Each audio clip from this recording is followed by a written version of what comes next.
भसीन साहब, पहले तो बधाई इतने शानदार कॉल के लिए, खूब खूब बधाई। आपने कहा और 2 हफ्तों से आप कह रहे हैं ये स्पेस में आग लग जाएगी और वैसा ही होता हुआ नजर आ रहा है। बताइए इस समय मार्केट पर आपका व्यू, नीचे जाने के बाद जो सुधार देखने को मिल रहा है इसको आप कैसे रीड कर रहे हैं, और बताइए आज के लिए कौन से कॉल्स 2 या 3 आपने चुने हैं? हाँ, गुड आफ्टरनून हेमंत जी। तो बहुत बहुत शुभकामनाएं आपको। देखो, देवी माँ के नौराते हैं। आपको कहा था कि real estate will be the sector for the next 2-3 years. 140, फिर 155, फिर 160 पे डीएलएफ का 250 रुपए का भाव, और सबसे बड़ा उसमें किंग पिन है गोदरेज प्रॉपर्टी। आपको सोमवार को मैंने 860-65 में कहा था Hemant ji, Godrej property will be the outperformer. 1250 का टारगेट है सर, 15% बढ़ गया इन द लास्ट 3 डेज। मैं अभी भी रीइटरेट करता हूं। शैल जी को कहिए, उन्होंने पूछा था निफ्टी को 12,000 बियॉन्ड कौन ले जाएगा, तो आपको कहा खुल के भारती 405 का भाव, 419 है, 470 का भाव दिख जाएगा आपको। अब आपके लिए 3 कॉल हैं सर, तीनों बाय की हैं। ये वॉलेटिलिटी का फायदा उठाइए और अच्छे शेयर लीजिए। आप कहे तो मैं शुरू करूं? प्लीज, मैं वेट कर रहा हूं सर, बताइए सर। सर, तो सबसे बड़ा underperform pharma stock is now going to be outperform. Sun Pharma के रिजल्ट यूं है 3 नवंबर को बेस्ट रिजल्ट आएंगे in this whole last 16 quarter. 487 पे लीजिए, 476 का स्टॉप लॉस रखिए, 525 का टारगेट, 525 ट्रेडिंग टारगेट है सर। दूसरा बाय है सर, आज पीएसयूज की री रेटिंग हो रही है। आरईसी लीजिए 98-25 में, 96-25 का स्टॉप लॉस, 108 से 110 का टारगेट। और तीसरा बॉय है सर आईसीआईसीआई बैंक, इस करेक्शन में 415 में आप लीजिए, 409 का स्टॉप लॉस रखिए, 433 का स्टॉप टारगेट फिर से आ जाएगा इन द नेक्स्ट 2 डेज।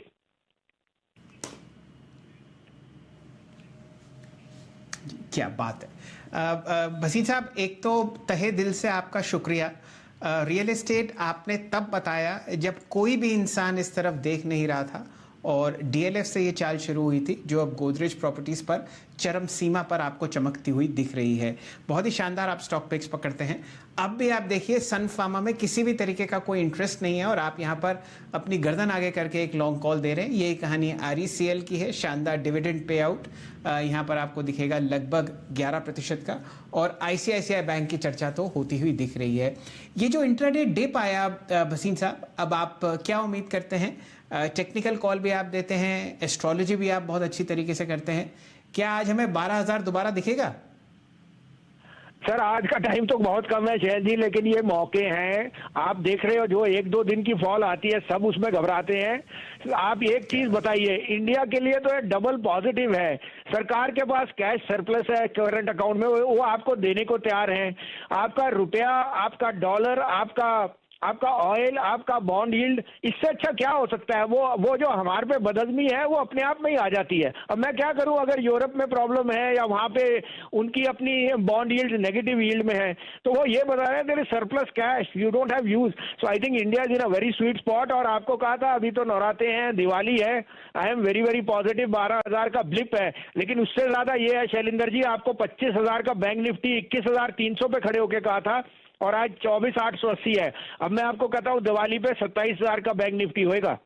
27,000 का bank Nifty, the biggest call बाजार का। देखिए भसीन साहब आपको दे रहे हैं 27,000 बैंक निफ्टी पर आएगा, और 25,000 आपने कहा था बैंक निफ्टी पर आएगा। उसके करीब ही हम पहुंच गए। 300 पॉइंट ऊपर बैंक निफ्टी इस समय ट्रेड करता हुआ। शुक्रिया भसीन साहब, जय माता दी। एक बार फिर से आपको बहुत बढ़िया प्रदर्शन दिखाया आपके स्टॉक्स ने, और ऐसे ही आप पैसा बनाकर हमारे दर्शकों को देते रहे। यतिन, पहले बताइए क्या चल रहा है बाजार में? तो हेमंत, 2 स्टॉक्स जो फोकस में है, ऑब्वियसली सीमेंट के बारे में हमने चर्चा की, लेकिन कंजम्पशन स्पेस की अगर आप बात करें तो कोलगेट के नतीजे कुछ खास नहीं आए।